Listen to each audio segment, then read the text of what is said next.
Assalamualaikum warahmatullahi wabarakatuh. Perkenalkan, kami dari kelompok 4 yang beranggotakan Novia Sari, Ristafani Hayuna, dan Fania Sasi Kirana. Pada kali ini, kami akan menjelaskan tentang pendekatan dan strategi pengelolaan kelas. Mohon disimak ya. Baik, terima kasih. Di sini saya akan menjelaskan mengenai beberapa pendekatan pengelolaan kelas. Pengelolaan kelas yang dilakukan oleh guru itu tidak lain adalah untuk meningkatkan belajar peserta didik, baik secara berkelompok maupun secara individual. Lahirnya interaksi antar peserta didik yang optimal juga tentu saja bergantung dari pendekatan yang guru lakukan dalam rangka pengelolaan kelas. Terdapat beberapa pendekatan dalam pengelolaan kelas. Yang pertama yaitu pendekatan kekuasaan, di mana pengelolaan kelas dalam pendekatan kekuasaan merupakan proses untuk mengontrol tingkah laku peserta didik di dalam kelas. Peranan guru di sini adalah untuk menciptakan dan mempertahankan situasi disiplin dalam kelas. Dengan demikian, fungsi guru pun sebagai individu yang berkuasa di dalam kelas perlu dipahami dan diterapkan dengan baik agar peserta didik dapat mencapai tujuan pembelajaran dengan baik. Yang kedua yaitu adanya pendekatan ancaman, di mana pendekatan ancaman ini pengelolaan kelas itu sebagai suatu proses untuk mengontrol tingkah laku anak didik. Pendekatan ancaman ini di dalam kelas dapat diimplementasikan melalui paparan larangan, sindiran saat belajar, dan paksaan kepada peserta didik yang membantah, yang semuanya ditujukan agar peserta didik mengikuti apa yang diinstruksikan oleh guru.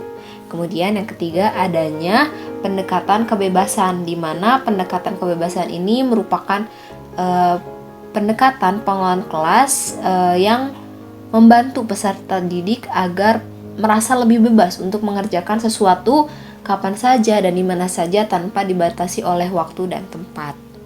Kemudian selanjutnya ada pendekatan resep, di mana pendekatan ini dilakukan dengan memberikan satu daftar yang dapat menggambarkan apa yang harus dan apa yang tidak boleh dikerjakan oleh guru dalam mereaksi semua masalah atau situasi yang terjadi di kelas. Peranan guru itu hanyalah mengikuti petunjuk seperti apa yang sudah tertulis di dalam resep tersebut. Yang kelima itu merupakan pendekatan pengajaran, di mana pendekatan ini didasarkan atas suatu anggapan bahwa dalam suatu perencanaan dan pelaksanaan akan mencegah munculnya masalah tingkah laku anak didik dan juga memecahkan masalah apabila tidak bisa dicegah gitu. Nah, pendekatan ini juga menganjurkan tingkah laku guru dalam mengajarkan untuk mencegah dan menghentikan tingkah laku anak didik yang kurang baik. Nah, kemudian untuk pendekatan yang keenam adalah pendekatan perubahan tingkah laku, di mana perubahan tingkah laku ini dalam pengelolaan kelas sebagai suatu proses untuk mengubah tingkah laku anak didik. Peranan gurunya juga adalah mengembangkan tingkah laku anak didik yang baik dan juga mencegah tingkah laku yang kurang baik.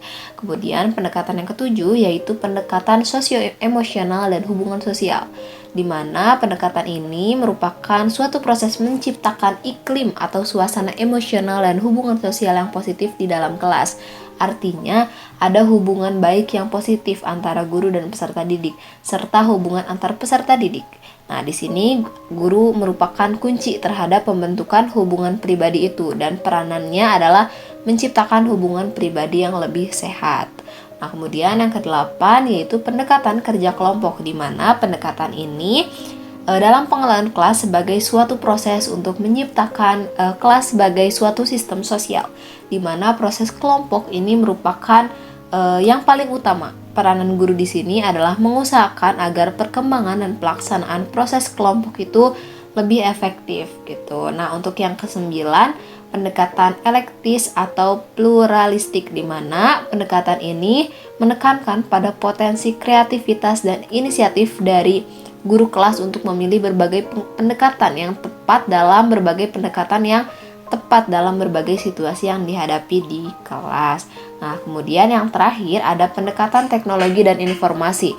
Pendekatan teknologi dan informasi ini dalam pengelolaan kelas berasumsi bahwa pembelajaran tidak cukup hanya dengan kegiatan ceramah saja ataupun transfer pengetahuan, bahwa pembelajaran itu perlu memanfaatkan penggunaan teknologi dan informasi di dalam kelas. Kemudian, strategi pengelolaan kelas dalam pembelajaran, di mana strategi pembelajaran ini erat hubungannya dengan teknik pembelajaran. Nah, teknik pembelajaran merupakan implementasi dari metode pembelajaran yang secara nyata berlangsung di dalam tempat terjadinya proses pembelajaran. Nah, untuk strategi pengelolaan kelas dalam pembelajaran harus meningkatkan kemampuan belajar siswa.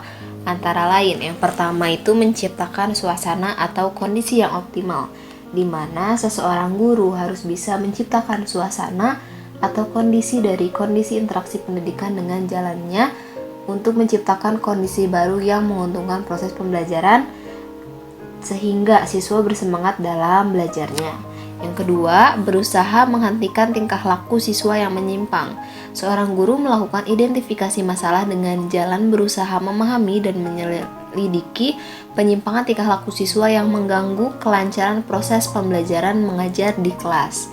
Kemudian yang ketiga, menciptakan disiplin kerja, di mana pembinaan disiplin kelas atau pencegahan terjadi pelanggaran disiplin kelas ini bisa dilakukan dengan cara membuat tata tertib kelas. Yang keempat, menciptakan keharmonisan antara guru dengan siswa. Nah, keharmonisan ini mempunyai efek terhadap pengelolaan kelas, terutama dalam meningkatkan efektivitas belajar mengajar. Nah, hubungan guru dan siswa dikatakan baik apabila hubungan itu memiliki sifat-sifat sebagai berikut. Yang pertama itu saling ketergantungan antara guru dan siswa.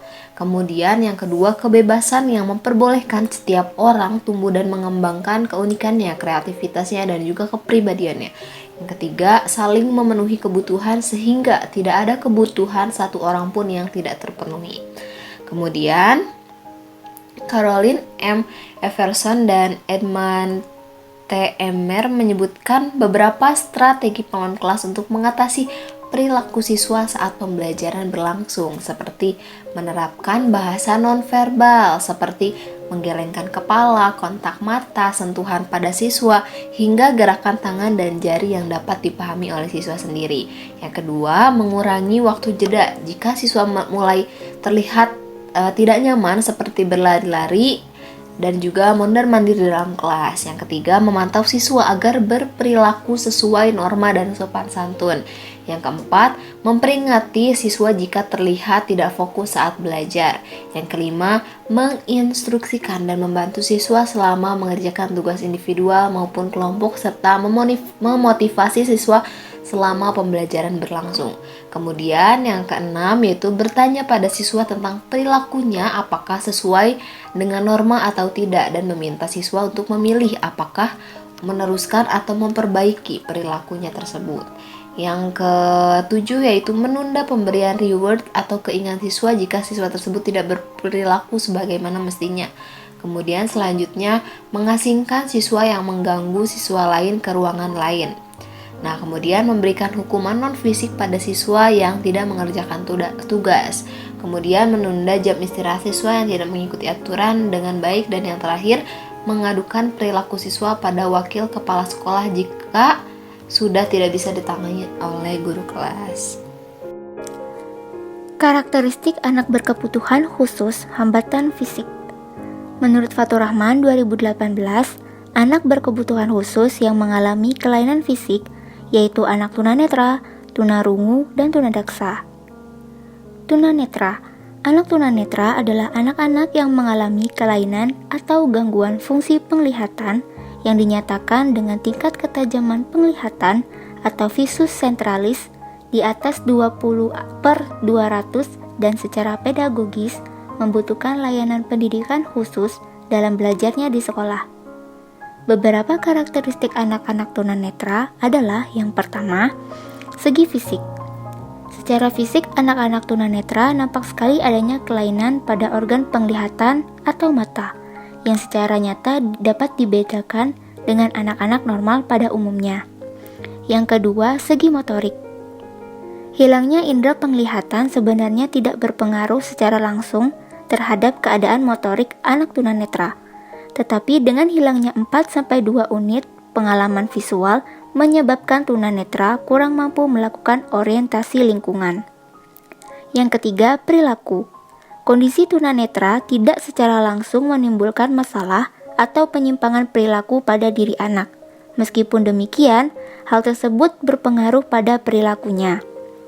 Anak tunanetra sering menunjukkan perilaku stereotip sehingga menunjukkan perilaku yang tidak semestinya. Yang keempat, akademik. Secara umum, kemampuan akademik anak-anak tunanetra sama seperti anak-anak normal pada umumnya. Keadaan ketunanetraan berpengaruh pada perkembangan keterampilan akademis, khususnya dalam bidang membaca dan menulis. Dengan kondisi demikian, maka tunanetra mempergunakan berbagai alternatif media atau alat untuk membaca dan menulis sesuai dengan kebutuhannya masing-masing. Yang kelima, pribadi dan sosial. Mengingat tunanetra mempunyai keterbatasan dalam belajar melalui pengamatan dan menirukan, maka anak-anak tunanetra sering mempunyai kesulitan dalam melakukan perilaku sosial yang benar. Dari keadaan tersebut mengakibatkan tunanetra lebih terlihat memiliki sikap yang pertama, yaitu curiga yang berkelebihan pada orang lain. Hal tersebut disebabkan oleh kurang mampunya dalam berorientasi terhadap lingkungannya. Yang kedua, mudah tersinggung. Yang ketiga, ketergantungan pada orang lain. Tunarungu. Tunarungu adalah istilah yang menunjuk pada kondisi ketidakfungsian organ pendengaran atau telinga seseorang. Kondisi ini menyebabkan mereka lebih memiliki karakteristik yang khas, berbeda dari anak-anak normal pada umumnya. Beberapa karakteristik anak tunarungu diantaranya adalah yang pertama yaitu segi fisik. Ciri-cirinya yaitu yang pertama, cara berjalannya kaku dan agak membungkuk. Yang kedua, pernafasannya pendek dan tidak teratur. Yang ketiga, cara melihatnya yang agak beringas. Lalu ada segi bahasa. Ciri-cirinya yang pertama yaitu miskin akan kosakata. Yang kedua, sulit mengartikan kata-kata yang mengandung ungkapan atau idiomatik. Yang ketiga, tata bahasanya kurang teratur. Lalu, intelektual. Ciri-cirinya yang pertama, kemampuan intelektualnya normal. Pada dasarnya anak-anak tunarungu tidak mengalami permasalahan dalam segi intelektual. Yang kedua, perkembangan akademiknya lamban akibat keterbatasan bahasa. Dan yang terakhir ada sosial emosional. Ciri-cirinya yaitu yang pertama, sering merasa curiga dan syakwasangka. Sikap seperti ini terjadi akibat adanya kelainan fungsi pendengaran. Yang kedua yaitu sering bersikap agresif. Tunadaksa. Anak tunadaksa adalah anak-anak yang mengalami kelainan fisik atau cacat tubuh yang mencakup kelainan anggota tubuh maupun yang mengalami kelainan anggota gerak dan kelumpuhan yang disebabkan karena kelainan yang ada di syaraf pusat atau otak, disebut sebagai cerebral palsy atau CP, dengan karakteristiknya sebagai berikut. Yang pertama yaitu gangguan motorik. Gangguan motoriknya berupa kekakuan, kelumpuhan, gerakan-gerakan yang tidak dapat dikendalikan, gerakan ritmis, dan gangguan keseimbangan. Lalu yang kedua ada gangguan sensorik. Yang ketiga ada gangguan tingkat kecerdasan. Yang keempat ada kemampuan berbicara. Yang kelima ada emosi dan penyesuaian. Selanjutnya yaitu hambatan mental. Yang pertama, anak berbakat. Anak berbakat yaitu anak yang memiliki potensi kecerdasan, kreativitas, dan tanggung jawab terhadap tugas di atas anak-anak seusianya. Klasifikasinya diantaranya yaitu, pertama, banyak bertanya dan pertanyaannya bermakna. Yang kedua, lancar berbicara dan pembendaharaan kata-katanya luas. Yang ketiga, senang dan banyak membaca. Yang keempat, mempunyai minat yang luas dan banyak kegemarannya. Serta yang kelima, menunjukkan ciri-ciri kepemimpinan dan suka memimpin dan mengambil inisiatif. Selanjutnya yaitu anak berkesulitan belajar spesifik. Anak berkesulitan belajar spesifik ini yaitu anak yang secara nyata mengalami kesulitan dalam tugas-tugas akademik, khususnya dalam membaca, menulis, dan berhitung. Berikut merupakan klasifikasinya, diantaranya yaitu yang pertama, kesulitan belajar membaca atau disleksia. Yang kedua, kesulitan belajar menulis atau disgrafia. Yang ketiga yaitu kesulitan belajar berhitung atau diskalkulia. Dan yang terakhir yaitu pada mata pelajaran lain mereka tidak mengalami kesulitan yang signifikan. Berikutnya yaitu hambatan emosi. Yang pertama untuk tunalaras. Klasifikasinya diantaranya yaitu yang pertama, perilaku agresif. Yang kedua, perilaku mengganggu. Yang ketiga, berbohong yang keterlaluan. Yang keempat, membantah atau menolak aturan. Yang kelima, suka membolos. Setelah yang keenam, suka mencuri. Strategi pengelolaan kelas anak berkebutuhan khusus. Strategi pengelolaan siswa ABK secara umum yaitu yang pertama, pemberian asesmen tes di awal penerimaan siswa baru sebelum kegiatan pembelajaran dimulai. Seluruh siswa yang mendaftar di SD harus mengikuti ujian masuk dengan mengerjakan soal ujian yang telah disiapkan oleh pihak sekolah. Yang kedua yaitu melakukan kerjasama dengan tenaga kesehatan. Selain memberikan asesmen tes yang telah dipersiapkan oleh pihak sekolah, melakukan kerjasama dengan tenaga kesehatan untuk membantu pihak sekolah menentukan jenis siswa ABK. Yang ketiga yaitu menentukan pengelolaan kelas untuk siswa ABK dan siswa normal secara keseluruhan. Siswa baru dibagi dalam 2 kelompok besar yaitu kelas A dan kelas B. Yang keempat yaitu membuat rencana pelaksanaan pembelajaran untuk siswa normal dan ABK. Guru kelas inklusi mempersiapkan RPP untuk siswa normal dan siswa ABK. Berikutnya yaitu strategi pengelolaan kelas inklusi. Yang pertama yaitu menggunakan metode pembelajaran kooperatif untuk dapat melihat jiwa solidaritas antar siswa normal dan ABK. Yang kedua yaitu penerapan metode peer teaching dalam kegiatan pembelajaran. Strategi pengelolaan untuk siswa tunagrahita adalah dengan menerapkan metode belajar peer teaching. Yang ketiga yaitu pemberian soal latihan yang sama dalam kelompok belajar. Pemberian soal latihan untuk menguatkan materi pelajaran diberikan oleh guru untuk anak normal dan ABK. Yang keempat yaitu pemberian PR secara khusus untuk tunagrahita. Meskipun soal latihan di sekolah dikerjakan secara bersama-sama, akan tetapi pemberian soal latihan PR untuk anak ABK berbeda dengan anak normal. Yang kelima yaitu menggunakan permainan edukasi untuk siswa ABK.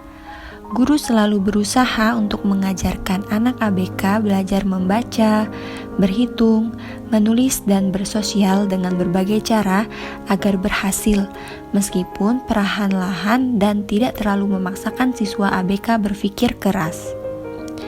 Yang keenam yaitu pemberian rewards atas prestasi kelompok dan pribadi. Adapun strategi pengelolaan siswa yang dilakukan oleh guru untuk siswa tunagrahita adalah meningkatkan semangat dan prestasi belajar mereka. Yang ketujuh yaitu terapi lingkungan untuk melatih solidaritas siswa tunagrahita. Anak ABK yang cenderung tertutup, pendiam, dan senang menyendiri sering diajak oleh guru untuk bergabung bermain bersama dengan anak normal. Dan yang terakhir yaitu guru menjalin hubungan kerjasama dengan orang tua siswa. Anak ABK sebagai seorang guru yang harus selalu bersinergi dalam keadaan apapun dan terhadap siapapun demi tercapainya tujuan pendidikan. Kesimpulan yang bisa kita ambil dari materi pembelajaran kali ini yaitu penerapan pendidikan inklusi di Indonesia merupakan cara pemerintah untuk tetap memberikan layanan pendidikan kepada masyarakat secara terbuka serta tidak diskriminatif, baik untuk anak normal maupun anak berkebutuhan khusus. Terdapat berbagai cara guru dalam pengelolaan kelas. Keberhasilan suatu pengajaran yang dapat diartikan tercapainya suatu tujuan pembelajaran sangat bergantung pada kemampuan guru dalam mengelola kelas dan juga strateginya. Kelas yang baik dapat menciptakan situasi yang memungkinkan siswa belajar, sehingga merupakan titik awal keberhasilan dalam pengajaran. Demikian pemaparan materi dari kelompok kami. Terima kasih. Wassalamualaikum warahmatullahi wabarakatuh.